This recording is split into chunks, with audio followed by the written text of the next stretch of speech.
কারণ বাংলাদেশের তো সকল ঘটনা ঘটতেছে ব্যাটিংয়েই। বাংলাদেশ দলের ব্যাটিং কোচের নাম কি? লিটন কুমার দাসকে বাংলাদেশ দলের প্রয়োজন। ড্রেসিং রুমে পলিটিক্স আসলে হচ্ছে কতটুকু? It's very difficult to find out some good cricketers for the teams.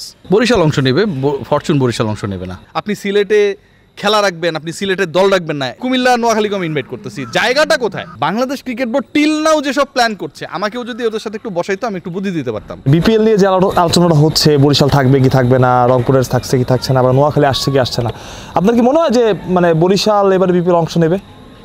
Barishal অংশ নেবে, ফরচুন বরিশাল অংশ নেবে না। আমার তার কাছে যে তথ্য রয়েছে বা যে খবরটা আমি বিভিন্ন জায়গায় যেটা আপনি শুনছেন আমিও শুনছি, বরিশাল অংশগ্রহণ করবে ডেফিনেটলি। এবং বরিশালকে অংশগ্রহণ করার ব্যাপারে বাংলাদেশ ক্রিকেট বোর্ডের ভাইস প্রেসিডেন্ট শাখাওয়াত ভাই দায়িত্বে রয়েছেন। তিনি আমার কাছে মনে হয় একটা প্রোঅ্যাক্টিভ রোল প্লে করবেন, আমার কাছে যতটুকু খবর রয়েছে, এবং তিনি দল ম্যানেজ করার যোগ্য ব্যক্তি আমার কাছে মনে হয়। কারণ তার যে ব্যক্তিগত সম্পর্কের জায়গাটা খুবই ওয়াইড এরিয়া রয়েছে তার সেখানটায়। সো আমার কাছে মনে হয় যে বরিশালের টিম ডেফিনেটলি থাকবে। অ্যান্ড বরিশালের টিম থাকলেও ফরচুন বরিশাল লাস্ট 3টা আসরে ফাইনালিস্ট, 2টা আসরে champion, they are not going to participate in the upcoming BPL. মানে যদি ফরচুন বরিশাল না থাকে, আমার কাছে মনে হয় যে মানে সবাই যেটা বলে আসলে যে 2টা ফ্র্যাঞ্চাইজি আছে রংপুর আর বরিশাল, তারাই হচ্ছে সবচাইতে প্রফেশনাল। সেক্ষেত্রে ফরচুন বরিশাল যদি না থাকে, কিংবা মিজান ভাই ক্রিকেটের অন্তঃপ্রাণ মানুষ, তিনি আসলে যে কোনো ক্রিকেটার আনেন, ওই রকম ক্রিকেটার কি আসলে আসবে? আপনার কি মনে হয়? এমনিতেও যেই শিডিউলে খেলা হইতেছে, যেই মুহূর্তে বিপিএল নিয়ে আমরা পরিকল্পনা করছি, তাতে আসলে ওই লেভেলের ক্রিকেটার এখানটায় আসবে এক্সপেকটেশনসটা আসলে করাটা ভুল। Even Fortune Barishal, if they would be the part of this BPL, upcoming BPL, তারপরেও যে আসলে খুব কোয়ালিটি ক্রিকেটার এখানটায় আসতো বা পাওয়া যেত, I have some doubts really. কারণ আপনাকে ভাই দলগুলোকে তো একটা মিনিমাম টাইম দিতে হবে।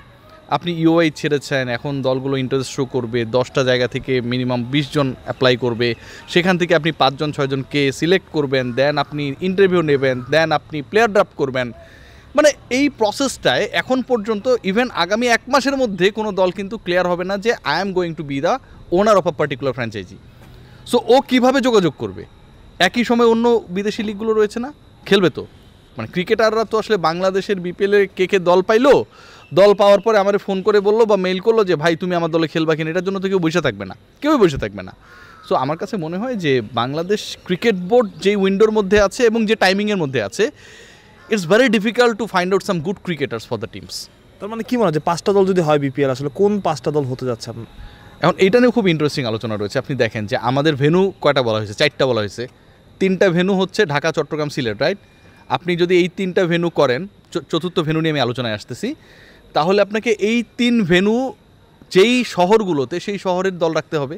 আপনি সিলেটে খেলা রাখবেন, আপনি সিলেটের দল রাখবেন না, এই তো ফাঁচুকি কথাবার্তা বলে তো লাভ নেই। আপনাকে সিলেটে ভেন্যু রাখলে দল রাখতে হবে। 3টা ভেন্যু, তার মানে ঢাকা, চট্টগ্রাম, সিলেটের নামে 3টা দল কিন্তু হবেই। রংপুর একটা ভেন্যু না, কিন্তু দল হবেই, রাইট? তাহলে 4টা দল হয়ে গেল, হয়েছে তো। বরিশাল একটা, একটু আমি যেটা বললাম, অবশ্যই হবে, বরিশালের দল হবে, 5টা হয়ে গেল। এখন আপনি একটা টেকনিক্যাল আলোচনায় আসেন। বাংলাদেশ ক্রিকেট বোর্ড কি বললো? যে আমরা হচ্ছে কুমিল্লা এবং নোয়াখালীর ব্যাপারেও ইন্টারেস্টেড।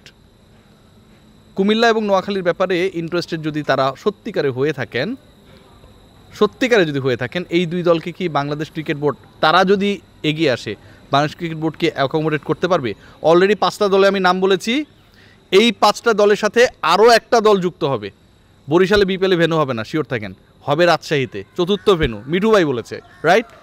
রাজশাহীরও তার মানে হচ্ছে আপনার একটা হোম টিম থাকতে হবে। 6টা দল হয়ে গেছে। এখন আপনি বরিশাল আর কুমিল্লাকে কোথায় খেলাবেন? আপনার জায়গা নাই তো। So Bangladesh cricket board till now যেসব প্ল্যান করছে, আমাকেও যদি ওদের সাথে একটু বসাইতো আমি একটু বুদ্ধি দিতে পারতাম যে ভাই আপনারা 4টা ভেন্যুর কথা বলছেন, 4টা ভেন্যু তো 4টা দল খেলবেই, রাজশাহী, সিলেট, চট্টগ্রাম, ঢাকা, এর সাথে রংপুর যুক্ত হবে 5টা, বরিশালের শাখাওয়াত ভাই দল খেলাবে 6টা। তাহলে নোয়াখালী আর কুমিল্লা জায়গাটা কোথায়? আপনি কি 7 দলে বিপিএল করবেন? ডেফিনেটলি নট, আপনি সেটা করবেন না। আবার আপনি বলতেছেন একটা, মানে এটা কিন্তু আমার কাছে মানে খুবই বিতর্কিত কথাবার্তা যে কুমিল্লা নোয়াখালীকে আমি ইনভাইট করতেছি, জায়গাটা কোথায়? আপনি জায়গাটা দেখান, তারপরে আপনি বলেন। আপনি নিজেই বলছেন যে 5টা 6টা ম্যাক্সিমাম 6টা দল খেলাবেন, সেখানে তো 6টা দল এখানে হয়েই গেছে। বাংলাদেশ টিমের পারফরমেন্সের কথা যদি একটু বলি, আসলে ওয়ানডেতে আমরা বলতাম যে সবচেয়ে ভালো দল আমরা, মানে আমাদের সবচেয়ে পছন্দের ফর্মেট হচ্ছে ওয়ানডে। সেক্ষেত্রে আসলে ওয়ানডেতে এইরকম অবস্থা, আফগানিস্তানের সাথে পরপর 2 ম্যাচ হারে এবং আগের সিরিজটা আমরা হেরেছি শ্রীলঙ্কার সাথে। সো কি মনে হয় কোথায় সমস্যাটা? আমার কাছে মনে হয় যে সবচেয়ে বড় সমস্যার জায়গা যেটা বাংলাদেশ দলটাকে নিয়ে, ওয়ানডে দলকে নিয়ে, ইভেন টি-20 দলকে নিয়েও আমরা আসলে প্রোঅ্যাক্টিভ চিন্তা করি না। বাংলাদেশের এখন ন্যাশনাল সাইড নেই, বাংলাদেশের দলের ব্যাটিং কোচের নাম কি ইনস্ট্যান্ট জিজ্ঞেস করলে ম্যাক্সিমাম বলতে পারবে না, ট্রাস্ট মি। কারণ বাংলাদেশের তো সকল ঘটনা ঘটতেছে ব্যাটিংয়েই, ব্যাটিংয়ে ঘটতেছে না।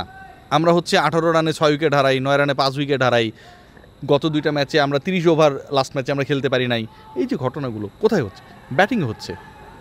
যেই দুরূহ উইকেটই আপনি খেলেন না কেন, আপনি 190 রান চেস করতে পারবেন না, এটা ভাই খুব ইললজিক্যাল। সো বাংলাদেশ দলের এই মুহূর্তের ব্যাটিং কোচকে এই প্রশ্নের উত্তর যেমন অনেকে বলতে পারবে না, বাংলাদেশ দলের এই পারফরমেন্সটা এত খারাপ কেন হইলো, বাংলাদেশ ক্রিকেট বোর্ড যারা নীতি নির্ধারক তারাও বলতে পারবে না। সব কিছুর জন্য একটা টেক কেয়ার করতে হয়। একটা বাচ্চাকে আপনি পড়ান নাই, তাকে আপনি নার্সারিতে ভর্তি করে দিয়েছেন, সে কিন্তু দেখে দেখেও লিখতে পারবে না, কারণ হাত ঘুরানোটা সে শিখে নেই।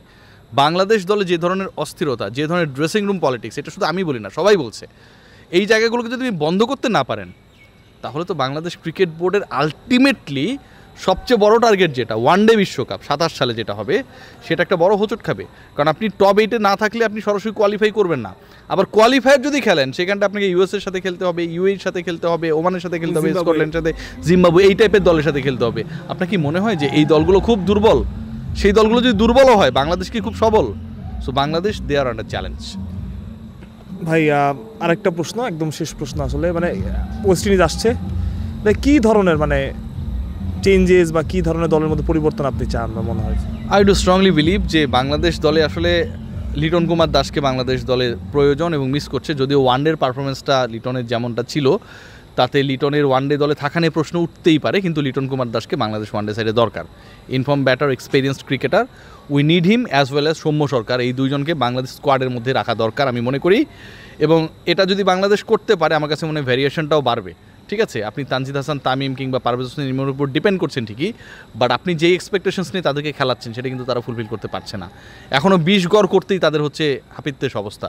সো ওই জায়গা থেকে you need some experience campaigner, যারা আপনাকে ওয়ার্ল্ড কাপ পর্যন্ত সার্ভিস দিতে পারবে, যারা ম্যাচের সিচুয়েশন বুঝে, মোমেন্টাম বুঝে ব্যাট করতে পারবে। You need those cricketers. So ওই ক্রিকেটারদেরকে আলটিমেটলি আপনাকে অ্যাক্টিভ করতে হবে। একই সাথে বাংলাদেশের ব্যাটিং ডিপার্টমেন্টের সমস্যার জায়গাটা কোথায়, ড্রেসিং রুমে পলিটিক্স আসলে হচ্ছে কতটুকু, সেই ব্যাপারগুলোকে অ্যাড্রেস করতে হবে। কারণ আপনি যদি চুপচাপ থাকেন, আপনি যদি কোনো অ্যাকশনে না যান, এখানে কোনো কিছু উন্নতি হবে না।